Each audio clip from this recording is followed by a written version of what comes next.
Thank you so much ಬಂದಿದ್ದಕ್ಕೆ. ನಾನು first time ಇವತ್ತು ಫಿಲಮ್ ನೋಡ್ತಾ ಇರೋದು ಇದನ್ನ. ಏನು ಕೇಳಿಸಲ್ಲ ಟೀಚರ್, ಹೇಳಿ ಟೀಚರ್. ಸೊ ಎಲ್ರಿಗೂ ಮೊದಲಿಗೆ ತುಂಬಾ ದೊಡ್ಡ ನಮಸ್ಕಾರಗಳು ನಮ್ಮ ಕಡೆಯಿಂದ.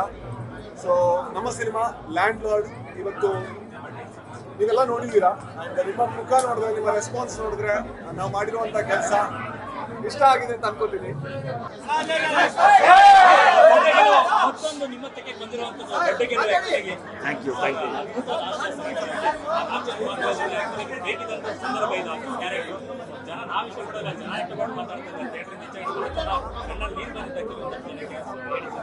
ಇಲ್ಲ, ನನಗೆ ಜನರಲಿ ಮಾರ್ನಿಂಗ್ ಶೋ ಅಂದ್ರೆ ಏನು ಮಾತು ಬರಲ್ಲ, ನೀವು ಸೈಲೆಂಟ್ ಆಗ್ಬಿಡ್ತೀನಿ.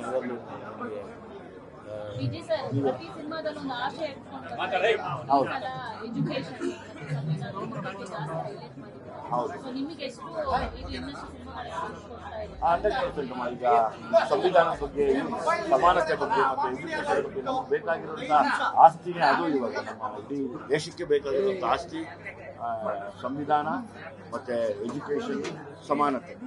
ಅದಕ್ಕೋಸ್ಕರ ಓಡಾಡಿದ್ದು ನೀವೆಲ್ಲ ಖುಷಿ ಪಟ್ಟಿದ್ರೆ ನಮ್ಗೆ ನಿಜವಾಗ್ಲೂ ಸಾರ್ಥಕತೆ ಇದೆ.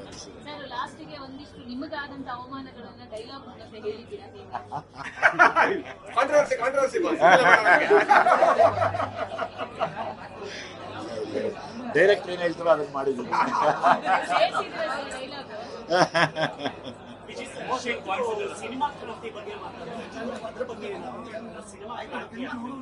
ಹೌದು, ಸಿನಿಮಾ ನಮ್ಮ ಕನ್ನಡ ಸಿನಿಮಾನೇ ಒಂದು ಒಳ್ಳೆ ಕ್ರಾಂತಿಯಾಗಿ ಎಲ್ಲ ಸಿನಿಮಾಗಳು ಗೆಲ್ಲಬೇಕು, ಅದು ನಮ್ಮ ಆಶಯ. ಯಾವಾಗಲೂ ನಂದಾಗಲಿ, ಶೆಟ್ಟರ್ದಾಗಲಿ, ಜಡೇಶ್ದಾಗಲಿ ನಾವು ಯಾವಾಗಲೂ ನಮ್ಮ ಸಿನಿಮಾ ಅಂತಾನೆ ಮಾತಾಡ್ತಾ ಇರ್ತೀವಿ, ನಮ್ಮ ಕನ್ನಡ ಸಿನಿಮಾ.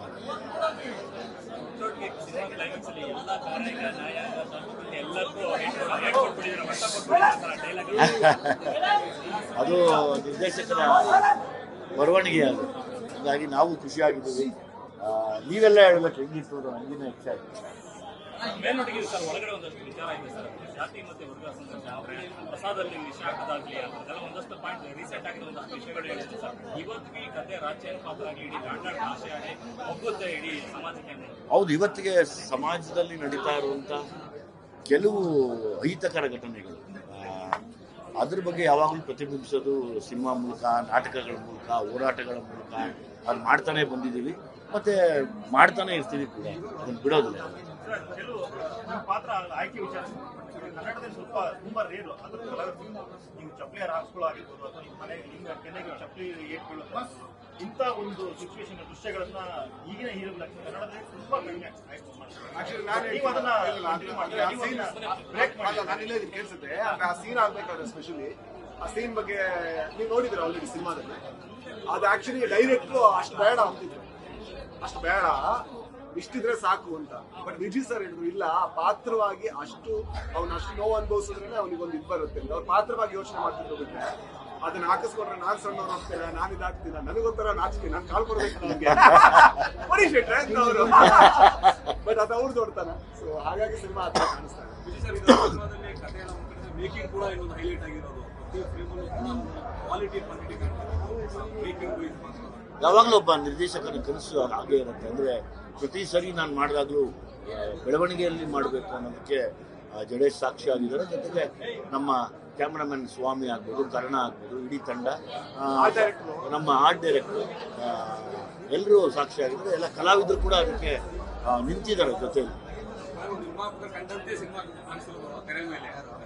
ನಿರ್ಮಾಪಕರ ಬಗ್ಗೆ ನಾವು ಹೇಳ್ಬೇಕಂದ್ರೆ ಪಾಪ ಅವರು ಅವರೇ ಒಂದು ಹೋರಾಟಗಾರ. ಅಂದರೆ ಅವ್ರದ್ದೊಂದು ನಾನು ಹಿಂಗೆ ಮಾಡಬೇಕು, ಹಿಂಗೆ ಆಗಬೇಕು ಅನ್ನೋದು ಅವ್ರ ಕನಸು. ಅದ್ರ ಬಗ್ಗೆ ನನಗೆ ತುಂಬ ಖುಷಿ ಇದೆ. ಅವಾಗ ತುಂಬಾ ಚೆನ್ನಾಗಿದೆ ಅಜಯ್ ಮತ್ತೆ ಸಂಜಯ್. ಸೊ ಎಲ್ಲೋ ಒಂದ್ ಕಡೆ ಸಮಾಜ ಅಂತ ಬಂದಾಗ ನೀವು ಎದುರು ಬಂದು ಮಾತಾಡ್ತೀರಿ, ಈ ಸಮಾನತೆ ವಿಚಾರ ಒಬ್ಬರು ಚರ್ಚೆಗಳು ಮಾತಾಡ್ತಾರೆ, ಏನಾದ್ರು ಒಂದಷ್ಟು ಆಗಿದೆ ಸರ್ ಸಿನಿಮಾದಲ್ಲಿ ಯಾವ್ದ್ರದ್ದು ಸಮಾನತೆ ವಿಚಾರ ಆಗಿದೆ ಮಾಡಿದ್ದಾರೆ ಅಂತ ವಿಷಯ. ಎಷ್ಟು ಸ್ಕ್ರಿಪ್ಟ್ ಅಲ್ಲ, ಅವರಿಬ್ಬರು ಸೇರಿದಾಗ ಅದೇ ಒಂದು ನಾನು ಶೆಟ್ಟಿ ಯಾವಾಗಲೂ ಸಮಾನತೆ ಬಗ್ಗೆನೇ ಮಾತಾಡ್ತಾ ಇರೋದು. ಎಲ್ಲೋದ್ರೂ ಸಮಾನತೆ ಯೋಚನೆ ಮಾಡ್ತಾ ಇರ್ತೀವಿ, ಇಲ್ಲಿ ಬಂದರೂ ಅದೇ ಯೋಚನೆ ಮಾಡ್ತೀವಿ, ಎಲ್ಲರೂ ಸಮಾನವಾಗಿ ಮಾತಾಡೋಣ ಅಂತ. ಅದು ಆ ಈಕ್ವಾಲಿಟಿ ಅನ್ನೋದೇ ತುಂಬ ಚೆನ್ನಾಗಿರುತ್ತೆ ಎಲ್ಲರಿಗೂ.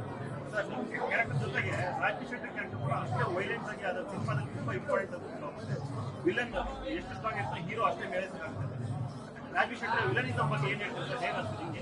ನಾವಿಬ್ರು ತುಂಬಾ ಎಂಜಾಯ್ ಮಾಡಿದ್ವಿ. ಅಂದ್ರೆ ಲೈಕ್ ರಾಜ್ವಿ ಶೆಟ್ರು ಸಕ್ಕದಾಗಿ ಮಾಡಿದಷ್ಟು ನಮಗೂ ಒಳ್ಳೆ ಮೂಡ್ ಬರುತ್ತೆ, ನಾವು ಎಲ್ಲರೂ ಅಟ್ಯಾಕ್ ಮಾಡ್ಬೋದು ಅನ್ನೋದು ನಮ್ಮಿಬ್ಬರ ಒಂದು ಏನು ಹೇಳ್ತಾರೆ ಒಂದು ಸ್ಪೋರ್ಟಿವ್ನೆಸ್ ಅಂತ ಕೂಡ ಹೇಳ್ಬೋದು. ಆಮೇಲೆ ಇಬ್ಬರು ಕಲಾವಿದರಲ್ಲಿ ಇರುವಂಥ ಸಮಾನತೆ ಅದು ಯಾವಾಗಲೂ, ನೀವು ಮಾಡಿ ನಾನು ಮಾಡ್ತೀನಿ. ಹೌದು,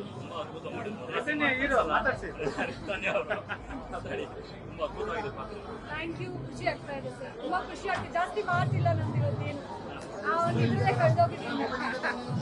ಹೋರಾಟ ಸಿನಿಮಾದಲ್ಲಿ ನೋಡಿದ್ರೆ ನಿಜ ಜೀವನದಲ್ಲಿ ನೋಡಿದ್ದೀರಾ? ಖುಷಿ ಆಗ್ತಾ ಇದೆ ಸರ್.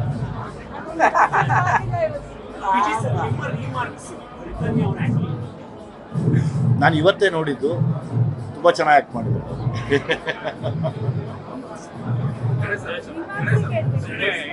ಗಾಂಧಿನಗರದಲ್ಲಿ ರೇಗಿಸ್ತಾ ಇರ್ತಾರೆ ವೆಟ್ರಿಮಾರನ್ ಅಂತ, ಕನ್ನಡದ ವೆಟ್ರಿಮಾರನ್ ಅಂತಂದ್ರೆ ಮಾಡ್ತಾ ಇದ್ರೆ ಸಿನಿಮಾಗಳನ್ನ ಒಳ್ಳೆ ಆಶಯ. ಸ್ವಲ್ಪ ಜೋರ್ ಮಾತಾಡ್ಬೇಕು. ಜೊತೆ ಮಾತಾಡ್ಬೇಕೀಗ. ಸ್ಟೈಲೇ ಆಗಿದೆ ಸರ್. ಫಸ್ಟ್ ಅಂದೇನಿಲ್ಲ, ಎಲ್ಲ ನಮ್ಮ ನಟರದ್ದು ನಿರ್ಮಾಪಕರು ಕೇಳಿದ್ದು ಕೊಟ್ಟರು, ಆರ್ಟಿಸ್ಟ್ಗಳು ನಾನು ಹೇಳಿದ್ದು ಅವ್ರು ಮಾಡಿದ್ರು, ನಾನು ಏನು ಮ್ಯಾನೇಜ್ ಮಾಡಿದೆ ಎಲ್ಲ. ಅನ್ಕೊಂಡೆ ಅವರು ನಾನೇನೋ ಮಾಡಿಲ್ಲ ಇಲ್ಲ ನನಗೆ ಎಲ್ಲರೂ ಸಪೋರ್ಟ್ ಅಂದರೆ ಸ್ಟ್ರೆಂತ್ ಕ್ಯಾಮ್ರಾಮನ್ ಸಿಕ್ಕರು, ಆಮೇಲೆ ಟೈಲರ್ ರೈಟರ್ ಮಾಸ್ತಿ ಶ್ರೀಕಾಂತ್ ಸಿಕ್ಕರು, ಅದ್ಭುತವಾದ ನಟರು ಸಿಕ್ಕರು ಎಲ್ಲರೂ. ಒಂದು ಸಣ್ಣ ಸಣ್ಣ ಪಾತ್ರ ಕೂಡ ಅದು ನನ್ನ ಲೆಕ್ಕ ಅಂತ ಭಾವಿಸ್ತೀನಿ. ಮತ್ತು ಏನು ಕೇಳಿದ್ರು ಯಾಕೆ ಅನ್ನೋ ಕೇಳಲಾರ್ದು ಒಂದು ಪ್ರೊಡ್ಯೂಸರ್ ಸಿಕ್ಕರು. ಸೊ ನನಗೆ ಯಾವಾಗಲೂ ಡಿಸಿಷನ್ ತೊಗೊಳಕ್ಕೆ ನಮ್ಮ ಕ್ರಿಯೇಟಿವ್ ಏಟು ಸುಧಾಕರ್ ಅಂತ ಅವ್ರು ನನ್ನ ಫ್ರೆಂಡ್, ಅವ್ರ ಜೊತೆಗಿದ್ದು. ಸೊ ಈ ಟೀಮ್ ಇದ್ದರೆ ಏನಾದರೂ ಮಾಡ್ಬೋದು. ಸೊ ನನಗೆ ಎಲ್ಲ ಅವ್ರಿಗೆ ಕೊಡ್ತೀನಿ. ಅವ್ರದ್ದು ಒಂದು ಪಂಚ ಅಂದರೆ ಪಂಚೆ ಅವ್ರದ್ದು.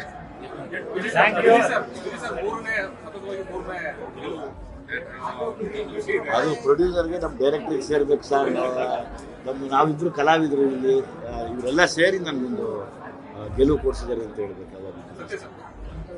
ಸರ್, ನೀವು ಸಾಮಾನ್ಯವಾಗಿ ಸಿನಿಮಾಗಳಲ್ಲಿ ಸಮಾಜ ಶಿಕ್ಷರಾಗಿರ್ಬೋದು ಅಥವಾ ಕಾಟೇರ ಕಥೆ ಬರೆದಿರೋದು ಇದಾಗಿರ್ಬೋದು, ಈಗಿನ ಸಿನಿಮಾ ಆಗಿದೆ. ಸಮಾಜದಲ್ಲಿ ನಡೀತಿರುವಂತಹ ಸಮಸ್ಯೆಗಳನ್ನ ಈಗಿರುವ ಜೀವನದಲ್ಲಿ ಶಿವತಾ ಹೋಗ್ತಾ ಇರ್ತೀರಿ. ಅದಕ್ಕೆ ಜಡೇಶ್ ಅವರು ಯಾಕೆ ಇಂಥದ್ದೇ ಕಥೆಗಳನ್ನ ಗೊತ್ತು ಮಾಡ್ತಾ ಹೋಗ್ತಾರೆ ಸರ್?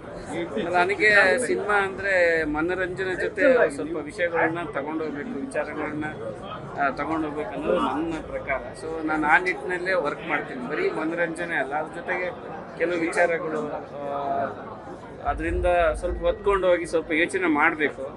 ಮನೋರಂಜನೆ ಇವಾಗಂದರೆ ಕಾಸ್ ತುಂಬ ಆಲೋಚನೆ ಮಾಡ್ತೀನಿ. ಅಂದರೆ ಎಂಟರ್ಟೈನ್ಮೆಂಟ್ಗೋಸ್ಕರ ಫೈಟ್ ಮಾಡೋದು ಹೀರೋ ನನಗೇನು ಅಷ್ಟು ಅನ್ಸಲ್ಲ. ಒಂದು ಕಾಸ್ ಇಟ್ಕೊಂಡು ಮಾಡಿದ್ರೆ ಅದು ನನಗೆ ಭಾಳ ಇಷ್ಟ. ಸೊ ನಾನು ಮುಂದೆ ಹೋಗ್ಬೇಕಾ? ಏನ್ ಹೇಳ್ಬೇಕು ನಾನು? ನಮ್ದು ಏನು ಮಾತಾಡಕ್ಕಿಲ್ಲ. Thank you so much. Thank you. ಈ ರೆಸ್ಪಾನ್ಸ್ ಏನು ಸಿಗ್ತಾ ಇದೆ ಇದೆಲ್ಲದಕ್ಕೂ ಕೂಡ ಥ್ಯಾಂಕ್ ಯು. ಸೊ ಅದೇ ನಾವು ಎಸ್ಪೆಷಲಿ ವಿಜಯ್ ಸರ್ ಇರ್ಬೋದು, ಜಡೇಶ್ ಸರ್ ಇರ್ಬೋದು, ನಾವೆಲ್ಲ ಮಾತಾಡೋದು ಒಂದೇ, ಕನ್ನಡದಲ್ಲಿ ಒಳ್ಳೆ ಸಿನಿಮಾಗಳನ್ನ ಯಾವ ರೀತಿ ಮಾಡೋಣ, ಇನ್ನು ಮುಂದೆ ಕೂಡ ಯಾವ ರೀತಿ ಸಪೋರ್ಟ್ ಮಾಡೋಣ. ಸೊ ನನಗೆ ಖುಷಿಯಾಗಿದೆ ಏನಂದ್ರೆ ಈ ಸಿನಿಮಾದೊಂದು ಭಾಗ ಆಗಿದ್ದರಿಂದ ಈ ಸಿನಿಮಾಗೆ ಏನೋ ವ್ಯಾಲ್ಯೂ ನನಗೆ ಆ್ಯಡ್ ಮಾಡೋಕ್ಕಾಯ್ತು ಅನ್ನೋ ಖುಷಿ ನನಗಿದೆ. ಸೊ ಥ್ಯಾಂಕ್ ಯು ಎಲ್ರಿಗೂ ಕೂಡ. ಸೊ ಜಡೇಶ್ಗೂ ಪ್ರೊಡ್ಯೂಸರ್ಸ್ಗೂ ಎಲ್ರಿಗೂ ಕೂಡ ನನಗೆ ಅವಕಾಶ ಕೊಟ್ಟಿದ್ದಕ್ಕೆ, ನಿಮಗೂ ಕೂಡ ಇಷ್ಟ ಆಗಿದೆ ಅಂತ ಅನ್ಕೊಳ್ತೀನಿ. Thank you. ನಾನು ಮನುಷ್ಯರು ಕ್ರೂರಿ ಸರ್, ನಾನು ಕೂಡ ಕ್ರೂರಿ. ಅದಕ್ಕೆ ಸಂವಿಧಾನ ಬೇಕು ಅಂತ ಕಷ್ಟ ಆಗಿಲ್ಲ, ಬಹಳ ಖುಷಿ ಆಯ್ತು. ಸೊ ಮಂಜು ಅಂತ ಒಬ್ಬ ನಮ್ಮ ಹುಡುಗ ಇದ್ದ, ಅವ್ನು ಕಲಿಸ್ದ. ಜೊತೆಗೆ ನನಗೆ ಭಾಷೆ ಬಗ್ಗೆ ಬಹಳ ಆಸಕ್ತಿ ಇದೆ. ಅದು ಯಾವ ಭಾಷೆ ಆದ್ರೂ ಕೂಡ ಕಲಿಬೇಕು, ಅದನ್ನ ಸರಿಯಾಗಿ ಪ್ರೊನೌನ್ಸ್ ಮಾಡಬೇಕು ಅಂತ ನಾನು ಅನ್ಕೋತೀನಿ. ಯಾಕಂದ್ರೆ ನಾನು ಮಂಗಳೂರವ್ನು ಇರ್ಬೇಕಾದ್ರೆ, ನಾನು ಚಿಕ್ಕವನಿರ್ಬೇಕಾದ್ರೆ ಯಾರೋ ಒಬ್ರು ಅದನ್ನ ಲೇವಡಿ ಮಾಡಿದಾಗ ನನಗೆ ಎಷ್ಟು ನೋವಾಗ್ತಿತ್ತು ಅಂತ ನನಗೆ ಗೊತ್ತು. ಸೊ ನಾನು ಯಾವುದೇ ಭಾಷೆ ಪ್ರಾಕ್ಟೀಸ್ ಮಾಡಬೇಕಾದ್ರೂ ಕೂಡ ಆ ಭಾಷೆಗನಿಗೆ ಅದು ಅನಿಸ್ಬಾರ್ದು, ನೋವಾಗಬಾರ್ದು. ಸೊ ಅದು ಒಂದು ಕರ್ತವ್ಯ ನಮಗಿರುತ್ತೆ. ಸೊ ಬಟ್ ಆರ್ಟಿಸ್ಟ್ಗಳು ಇದ್ರು, ಎಲ್ಲರೂ ಸಪೋರ್ಟ್ ಮಾಡಿದ್ರು, ಹಾಗಾಗಿ ಮಾಡೋಕ್ಕಾಯ್ತು ಈಸಿಯಾಗಿ. ಹೌದು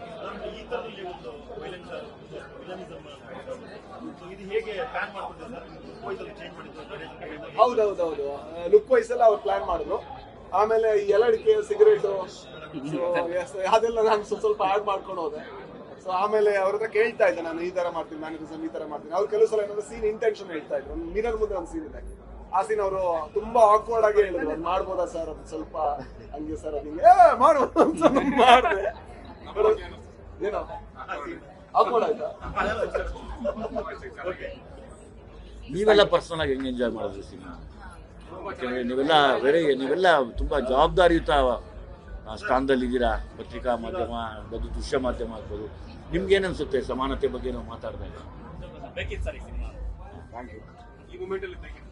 ಥ್ಯಾಂಕ್ ಯು. ಸರ್ ಇನ್ನೊಂದಂದ್ರೆ ಆ ಕಡೆ ಕಥೆ ವಿಚಾರದಲ್ಲಿ ವಿಜಯ್ ಸರ್ ತುಂಬಾ ಸೂಕ್ಷ್ಮವಾಗಿ ಯೋಚನೆ ಮಾಡ್ತಾರೆ. ಈ ಕಡೆ ನೀವು ರಾಜು ಶೆಟ್ಟಿ ಕೂಡ ತುಂಬಾ ಸೂಕ್ಷ್ಮವಾಗಿ ಯೋಚನೆ ಮಾಡ್ತೀವಿ ಮಾತ್ರ ಸಿನಿಮಾಗಳ ಕಥೆ ವಿಚಾರ. ಅದ್ರ ಜೊತೆಗೆ ಈ ಜಡೇಶ್ ಸೇರ್ಕೊಂಡಿದ್ರು ಸರ್ ಇದ್ರ ಜೊತೆಗೆ ಅವ್ರ ಕತೆ ನಿಮ್ಗೆ ಹೇಗೆ ಚೆನ್ನಾಗಿದೆ ಸರ್, ಇಲ್ಲಾಂದ್ರೆ ಮಾಡ್ತಿರ್ಲಿಲ್ಲ. ಅವ್ರು ಚೆನ್ನಾಗಿ ಮಾಡ್ತಾರೆ ಅನ್ನೋ ನಂಬಿಕೆಯಿಂದಾಗೆ ಮಾಡಿದ್ದು ಸರ್. ಪ್ರತಿ ಸಿನಿಮಾ ಕೂಡ ಕನ್ನಡದಲ್ಲಿ ಒಂದು ಅವಕಾಶ ಸರ್ ನಮಗೆ. ಅಂದ್ರೆ ಎಲ್ಲಾ ಸಿನಿಮಾಗಳು ಒಂದು ಸಿನಿಮಾಗಳಲ್ಲ, ಒಂದು ಅವಕಾಶ ಏನೋ ಒಂದು ಸಾಧಿಸೋದಕ್ಕೆ. ಯಾಕಂದ್ರೆ ನಮ್ಮ ಇಂಡಸ್ಟ್ರಿ ಆ ಪರಿಸ್ಥಿತಿಲಿ ಇದೆ ಅಂತ ನಾವು ಯಾವಾಗಲೂ ಹೇಳ್ತಾ ಇರ್ತೀವಿ. ಸೊ ಹಾಗಾಗಿ ಈ ಸಿನಿಮಾ ಮಾಡಬೇಕಾದ್ರೂ ಕೂಡ ನಮ್ಮ ಬೆಸ್ಟ್ ಕೊಟ್ರೆ ಒಂದು ಅವಕಾಶವನ್ನು ಚೆನ್ನಾಗಿ ಬಳಸ್ಕೊಂಡದೆ.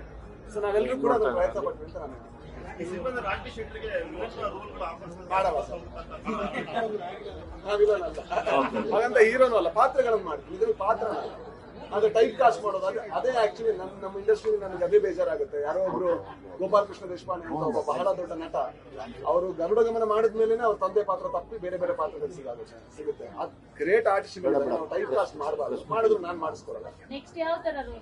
ನೆಕ್ಸ್ಟ್ ಬರ್ತಾ ಇದೆಯಲ್ಲ 6ನೇ ತಾರೀಕು ರಕ್ಕಸಗಳು, ಅದ್ ಬಿಟ್ಟು ಆಮೇಲೆ ಹೇಳ್ತೀವಿ. ಬನ್ನಿ ಸರ್, ಬನ್ನಿ ಸರ್. ಜಗೇಶ್ ಅವ್ರು ಹೇಳಿದಾಗ ಹೀರೋ ಯಾರು, ಹೀರೋಯಿನ್ ಯಾರನ್ನ ಸೆಲೆಕ್ಟ್ ಮಾಡಿದ್ವಿ, ಆ ಕತೆ ಕೇಳಿದಾಗ ನಾವು 3 ಕಾಂಬಿನೇಷನ್ ಇದ್ದಾಗಲೇ ನಾವು ಒಪ್ಕೊಂಡಿದ್ವಿ. ತಕ್ಕಂತೆ ನ್ಯಾಯ ಸಿಕ್ಕಿದೆ. ಆಚೆಯಾಗಿ ವಿಜಯ್ ಸರ್ ನರ್ಸಿಲ್ಲ ಜೀವಿಸ್ಬಿಟ್ಟಿದ್ದಾರೆ ಅಂತ ಈ ಪಾತ್ರದಲ್ಲಿ ಎಲ್ಲ ಕಲಾವಿದರನ್ನು ಜೀವಿಸ್ಬಿಟ್ಟಿದ್ದಾರೆ ಸರ್. ಖುಷಿ ಆಗ್ತದೆ. ಬರೀ ಒಂದು ಏನಂದ್ರೆ ಮನೋರಂಜನಾತ್ಮಕ ಚಿತ್ರ ಅಲ್ಲದಿರ ಒಂದು ಅತ್ಯುತ್ತಮ ಒಂದು ಮೌಲ್ಯ, ಒಂದು ಸಂದೇಶ ಇಟ್ಟು ಮಾಡಿರುವಂಥ ಚಿತ್ರ. ಎಲ್ಲ ಕುಟುಂಬ ಸಮೇತ ಕುಂತಿ ನೋಡುವಂಥ ಚಿತ್ರ ಮಾಡಿದ್ವಿ. ಸೊ ತುಂಬ ಖುಷಿ ಆಗ್ತದೆ ಸರ್. ಇದು ತಂದೆಗೆ ಈಗ ಆಕ್ಟರ್ ಇವ್ರದ್ದು ಮಾತ್ರ ನನ್ನ ಆಶ್ಚರ್ಯ. ಎಷ್ಟು ಸಿನಿಮಾ ಮಾಡಿದ್ದಾರೆ ವಿಜಯ್ ಸರ್ ನೋಡಿದ್ರೆ ಲಾಕ್ ಮಾಡ್ಕೊಂಡು ತುಂಬಾ ಚೆನ್ನಾಗಿ ಮಾಡಿದ್ದಾರೆ. ನಾನೇ ಮಾಡಿಸ್ತೀನಿ. ಪೇಮೆಂಟ್ ಇಲ್ಲ ಇಂಟ್ರೆಸ್ಟ್ ಕೊಟ್ಟಿದ್ದೀವಿ. ಸರ್ ಇನ್ನೊಂದೇನಂದ್ರೆ ಒಂದ್ ಕಡೆ ವಿಜಯ್ ಸರ್, ರಾಜು ಶೆಟ್ಟಿ ಮತ್ತೆ ಜಡೇಶ್ 3 ಕಾಂಬಿನೇಷನ್ ಬಗ್ಗೆ ಹೇಳ್ತಿದ್ರು. ತುಂಬಾ ಕಾಂಬಿನೇಷನ್ ಸಿನಿಮಾ ಒಪ್ಕೊಂಡೈತಿ. ಇದ್ರ ಜೊತೆಗೆ ಸಿನಿಮಾ ದೊಡ್ಡ ಮಾರ್ಕೆಟ್ ಬೇರೆ ಕಲಾವಿದರೆಲ್ಲ ಎಕ್ಸ್ಪೆಕ್ಟ್ ಮಾಡೋದೆಲ್ಲ ಇದ್ದಾರೆ. ಮೇಡಮ್ ಇಂದ ಶುರುವಾಗಿ ಈಗಿನ ಜನರೇಷನ್ ಕೂಡ ಇದ್ದಾರೆ. ಸೊ ಅವೆಲ್ಲ ಒಪ್ಪಿಸ್ಕೊಂಡು ಇಂಥದ್ದು ಒಂದು ಸಿನಿಮಾ ಮಾಡೋದು ಎಷ್ಟಲ್ಲಿ ಅವೆಲ್ಲ ಡೈರೆಕ್ಟರ್, ಅದು ನಮ್ಮ ಡೈರೆಕ್ಟ್ರು ಆ ಒಂದು ಅಷ್ಟು ಜನ ಒಂದು ಕಾಂಬಿನೇಷನ್ನ ಕೂಡಿ ಮಾಡೋದು ಬಹಳ ಕಷ್ಟ. ಇವತ್ತು ಪ್ರತಿಯೊಬ್ಬರದ್ದು ಅವ್ರದೇ ಆದಂಥ ಒಂದೊಂದು ಸಿನಿಮಾಗಳಲ್ಲಿ ಒಪ್ಕೊಂಡಿರ್ತಾರೆ, ಡೇಟ್ಗಳು ಸಿಗಬೇಕು. ಅದರಿಂದ ಸ್ವಲ್ಪ ನಮ್ಮದು ಒಂದು 6 ತಿಂಗಳು ಲ್ಯಾಗ್ ಆಯಿತು. ಇವತ್ತು ನಾವೇನಾದ್ರೂ ಶೂಟಿಂಗ್ ಹೋಗ್ಬೇಕಂದಾಗ ಪ್ರತಿಯೊಬ್ಬರು ಪ್ರಮುಖ ಆರ್ಟಿಸ್ಟ್ ಇದ್ದಾರೆ, 4-5 ಜನ ಹೀರೋಗಳು ಇರ್ತಾರೆ. ಅವರೆಲ್ಲ ಒಟ್ಟುಗೂಡಿಸಿ ಮಾಡಬೇಕು ಅಂದಾಗ ಡೇಟ್ ಹೊಡಿತದೆ, ಕೆಲವು ಸತಿ ಮಿಸ್ ಆಗ್ತಾ ಇತ್ತು. ಸೊ ಹಾಗಾಗಿ ಬಟ್ ಇದಕ್ಕೆ ನಾವು ಏನಂದರೆ ನಮ್ಮ ಜಡೇಶ್ ಅವರು ಯಾವ ರೀತಿಗೆ ಕನ್ವಿನ್ಸ್ ಮಾಡಿ ಆ ಟೈಮಿಗೆ ಸರಿಯಾಗಿ ಆ ಒಂದು ದಿನದಲ್ಲಿ ಪ್ರತಿಯೊಬ್ಬ ಆರ್ಟಿಸ್ಟ್ನ ಸೆಲೆಕ್ಟ್ ಮಾಡಿ ಶೂಟಿಂಗ್ ಹೋಗೋದು ಇದೆಯಲ್ಲ ತುಂಬ ಕಷ್ಟ ಸರ್. ನಾನೇನಾದ್ರೂ ನಾವು ಹ್ಯಾಟ್ಸ್ ಆಫ್ ನಿರ್ದೇಶಕರು.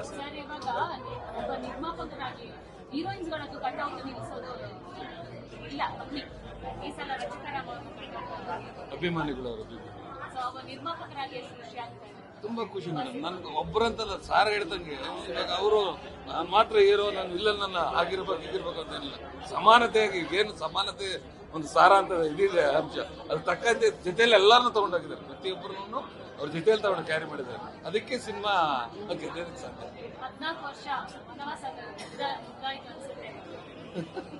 ನಿಮಿಷ ಆಯ್ತಾ ಹೋಗಿ ಅದಕ್ಕೆ ಮೇಡಮ್ 14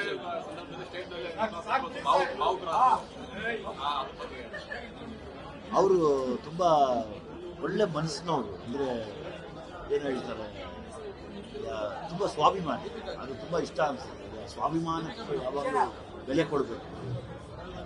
ಹೀಗಾಗಿ ಅವರು ಇಷ್ಟು ಕಷ್ಟನ ಅಂದರೆ ಎಲ್ಲೂ ಫ್ರೇಮ್ಗೆ ತುಂಬ ತೊಂದರೆ ಕೊಡೋದು, ಏನು ಬೇಕೋ ತಗೊಳ್ಳಿ ಅಂತ ಮುಂದೆ ನಿಂತು ನಂಬಿ ನಿಂತಿರಲ್ಲ. ಸೊ ಹಂಗಾಗಿ ಎಮೋಷ್ನಲ್ ಆಗ್ತಾರೆ. ಅಂದರೆ ಅವ್ರು ಏನೇ ಆಗ್ತದೆ, ಅವ್ರು ಸಿನಿಮಾನ ಅಷ್ಟು ಲವ್ ಮಾಡ್ತಾರೆ.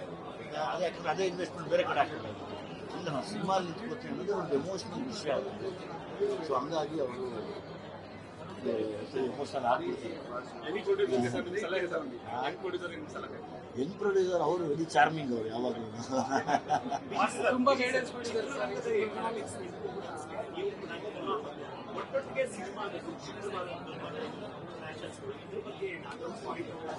ಯಾವುದು ಇಲ್ಲ ಎಲ್ಲ ಸಿನಿಮಾ ಬಂದಾಗ ಒಂದು ಗ್ಯಾಪ್ ಇಟ್ಕೊಂಡು ಎಲ್ಲ ಬಂದಾಗ ಚೆನ್ನಾಗಿರುತ್ತೆ ಅಷ್ಟೇ. ಇಲ್ಲಾಂದರೆ ಆಡಿಯನ್ಸ್ ಡಿವೈಡ್ ಆಗ್ಬೋದು, ಅಥವಾ ಸಮ್ಟೈಮ್ಸ್ ಒಂದು ಫೇಲ್ಯೂರ್ ಆಗ್ಬೋದು, ಒಂದು ಸಕ್ಸಸ್ ಆಗ್ಬೋದು, ಅಥವಾ ಎರಡೂ ಸಕ್ಸಸ್ ಆಗ್ಬೋದು. ಸಿನಿಮಾದ ಗೆಲ್ಲೋ ಫಾರ್ಮುಲಾ ಯಾರಿಗೂ ಗೊತ್ತಿಲ್ಲ. ಇಂಥದ್ದೊಂದು ಕತೆಗೆ ಡೈಲಾಗ್ ಬರುತ್ತೆ, ಇವತ್ತು ಎಲ್ಲರೂ ಮನಸ್ಸಲ್ಲಿ ಅಂತ ಡೈಲಾಗ್ ಇದೆ. ಆಸ್ತಿ ಡೈಲಾಗ್ ಬಗ್ಗೆ ಏನು ಹೊಸದಾಗಿ ಹೇಳ್ಬೇಕಾಗಿದೆ, ಈ ಸಿನಿಮಾದಕ್ಕೆ ಡೈಲಾಗ್ ಬರುತ್ತೆ. ಅಂದರೆ ಸಣ್ಣ ತನಿಕ ಈ ಕಡೆ ರಾಚಿ ಇನ್ಕ ಬರೆಯೋದು ಸ್ವಲ್ಪ ಮಾತುಗಳು ಕಷ್ಟ ಆಯಿತು. ಬಟ್ ತುಂಬ ಜಡೇಶ್ ಅವ್ರ ಕತೆಗೆ ಮಾತು ಬರೆಯೋದು ತುಂಬ ಸ್ವಲ್ಪ ಜವಾಬ್ದಾರಿ ಇರುವಂಥ ಕೆಲಸ. ನನಗೆ 35 ಮಾರ್ಕ್ಸ್ ಆಲ್ರೆಡಿ ಬರ್ಕೊಟ್ಬಿಟ್ಟಿದ್ರು ಶ್ರೀಕಾಂತ್, ನನ್ನ ಸಹ ಬರಹಗಾರ. ಸೊ ಅದಕ್ಕೆ ಕೋಲಾರ ಭಾಷೆನ ಮಂಜು ಅಂತ ಕೋಲಾರ ಹುಡುಗನೇ ಬರೆದಿರೋದು. ಸೊ ಇವತ್ತು ಥಿಯೇಟ್ರಲ್ಲಿ ನೋಡಿದಾಗ ಯಾವುದೂ ಔಟ್ ಆಫ್ ಬಾಕ್ಸ್ ಅಂತ ಅನಿಸಲ್ಲ, ಇನ್ಬಿಲ್ಟ್ ಬರಿಬೇಕಾಯ್ತು. ಮತ್ತು ಈ ಥರದ ಸಬ್ಜೆಕ್ಟ್ಗಳು ಪ್ರತಿ ಹಳ್ಳಿಗೆ, ಪ್ರತಿ ಮನೆಗೆ ತಲುಪಬೇಕು. ಆವಾಗ ಅದಕ್ಕೆ ನಾವು ರಾಜ್ ಬಿ ಶೆಟ್ಟರ್ಗೆ ಮತ್ತು ದುನಿಯಾ ವಿಜಯ್ ಅವ್ರಿಗೆ ತುಂಬ ಥ್ಯಾಂಕ್ಸ್ ಹೇಳ್ತೀವಿ. ಯಾಕಂದರೆ ಇಬ್ಬರು ವಿರುದ್ಧ ದಿಕ್ಕು ಇದರಲ್ಲಿ ಮುಖಾಮುಖಿಯಾಗಿ ನಟಿಸಿರೋದು. ಈ ಒಂದು ಇದು ನಡಿಬೇಕು ನಮ್ಮ ಇಂಡಸ್ಟ್ರಿಯಲ್ಲಿ. ಅಂದರೆ ಕತೆಗಳಿಗೆ ಪಾತ್ರಗಳಾದಾಗ ತುಂಬ ಒಳ್ಳೇದಾಗುತ್ತೆ. ಅವರಿಬ್ಬರೂ ಈ ಪಾತ್ರಗಳಲ್ಲಿ ಜನ ಎಂಜಾಯ್ ಮಾಡ್ತಾ ಇರೋದು ನೋಡಿದಾಗ, ಮತ್ತು ರೈಟ್ರಾಗಿ ನನಗೆ ಅವ್ರುಗಳು ಬರೀಬೇಕು ಅಂತ ತುಂಬ ಖುಷಿ ಆಗುತ್ತೆ. Thank you. ತುಂಬ ಖುಷಿ ಆಗ್ತದೆ ನಿಮ್ಮ ರೆಸ್ಪಾನ್ಸ್ ನೋಡಿ. ಜಡೇಶ್ ಅವ್ರ ನಿರ್ದೇಶನದಲ್ಲಿ ಲ್ಯಾಂಡ್ ನೋಡೋಣ ಚಿತ್ರ. ಆ್ಯಕ್ಚುಲಿ ನನಗೆ ನನ್ನ ಪಾತ್ರ ಒಂದು ಸ್ವಲ್ಪ ಕಾಂಪ್ಲಿಕೇಟೆಡ್ ಇದೆ, ಮಾಡ್ಲಾ ಬೇಡವಾ ಅಂತ ಇತ್ತು ನನಗೆ. ಬಟ್ ಜಡೇಶ್ ಅವ್ರ ಮೇಲೆ ನಂಬಿಕೆ ಇತ್ತು. ಆ್ಯಂಡ್ ಇವಾಗಲೂ ಆ ಪದ್ಧತಿ ಇದೆ ಅಂತ ಕೇಳ್ಪಟ್ಟಿದ್ದೀನಿ. ಸುಮಾರು ವಿಷಯಗಳು ಫಿಲ್ಮಲ್ಲಿ ತೋರಿಸಿದವರು ರಿಯಲಿಸ್ಟಿಕ್ ಆಗಿ ತೋರಿಸಿದ್ದಾರೆ, ಉತ್ತರ ಕರ್ನಾಟಕದಲ್ಲಿ ನಡೆಯುವಂಥ ಇದು. ಆ್ಯಂಡ್ ಹೋಪ್ಫುಲಿ ಈ ಫಿಲ್ಮ್ ಆದಮೇಲೆ ಕೆಲವೊಂದು ವಿಚಾರಗಳು ಬದಲಾಗುತ್ತೆ ನಮ್ಮ ಕರ್ನಾಟಕದಲ್ಲಿ. And very very very happy Jadesh sir ಫಿಲಮಲ್ಲಿ ಈ ಪಾತ್ರ ಕೊಟ್ಟಿದ್ದಕ್ಕೆ. ಆ್ಯಂಡ್ ದುನಿಯಾ ವಿಜಯ್ ಸರ್, ರಾಜ್ ಬಿ ಶೆಟ್ಟಿ ಅವ್ರ ಜೊತೆಲ್ಲ ವರ್ಕ್ ಮಾಡಿ ತುಂಬಾ ಖುಷಿ ಆಯಿತು. ನಮ್ಮ ಪುಟಾಣಿ ರುಚಿಯ ಫಸ್ಟ್ ಫಿಲಮ್ ಅದು ಅದ್ಭುತವಾಗಿ ಮಾಡಿದ್ರು. Thank you, very very very nice. Producer sir, thank you so much. ತುಂಬ ಚೆನ್ನಾಗಿ ಅಳ್ಬೇಡಿ ಮತ್ತೆ ಪ್ಲೀಸ್. ತುಂಬ ಚೆನ್ನಾಗಿ ಬಂದಿದೆ. Thank you so much. ಒಳ್ಳೆ ರೆಸ್ಪಾನ್ಸ್ ಕೊಟ್ಟಿದ್ದಕ್ಕೆ. ಒಂದು ಸಕ್ಸಸ್ ಕನ್ನಡ ಚಿತ್ರಕ್ಕೆ ಇನ್ನ ನಮ್ಮ ಕನ್ನಡ ಚಿತ್ರರಂಗನ ಮೇಲೆ ಇರುತ್ತೆ. Thank you. ನಾನು ಆಗಲೇ ಹೇಳಿದೆ, ನಾನು ಏನು ಜಾಸ್ತಿ ಮಾತಾಡೋದಿಲ್ಲ ಇವತ್ತು ಅಂತ. ತುಂಬ ಖುಷಿಯಾಗಿದ್ದೀನಿ. I would like to thank ನಮ್ಮ ಜಡೇಶ್ ಸರ್, ನಮ್ಮ ನಿರ್ದೇಶಕರು, ಹಾಗೆ uncle Satyaprakash uncle and Hemanth ಅಣ್ಣ, ಸಾರಥಿ ಫಿಲಮ್ಸ್. ತುಂಬ ಥ್ಯಾಂಕ್ಸ್ ಹೇಳೋಕ್ಕೆ ಇಷ್ಟಪಡ್ತೀನಿ. ಯಾವಾಗಲೂ ಗ್ರೇಟ್ಫುಲ್ ಸಂಸ್ಥೆಗೆ, ಹಾಗೆ ನಮ್ಮ ನಿರ್ದೇಶಕರಿಗೆ. ಹಿಂಗೆಲ್ಲ ನೀವು ಜನತೆ ಸಿನಿಮಾ ನೋಡಿ ಹೆಂಗಿತ್ತು ಏನು ಅಂತ ಹೇಳಬೇಕು. ಜಾಸ್ತಿ ಮಾತಿಲ್ಲ ಇವತ್ತು ನನಗೂ. ಥ್ಯಾಂಕ್ ಯು ಎಲ್ರಿಗೂ, ಧನ್ಯವಾದಗಳು. Thank you. ಇಂಟ್ರೆಸ್ಟಿಂಗ್ ಮತ್ತು ಇನ್ಫಾರ್ಮೇಟಿವ್ ವಿಡಿಯೋಗಳನ್ನು ಮಿಸ್ ಮಾಡ್ಕೋಬೇಡಿ. ಈಗಲೇ ಸಬ್ಸ್ಕ್ರೈಬ್ ಮಾಡಿ.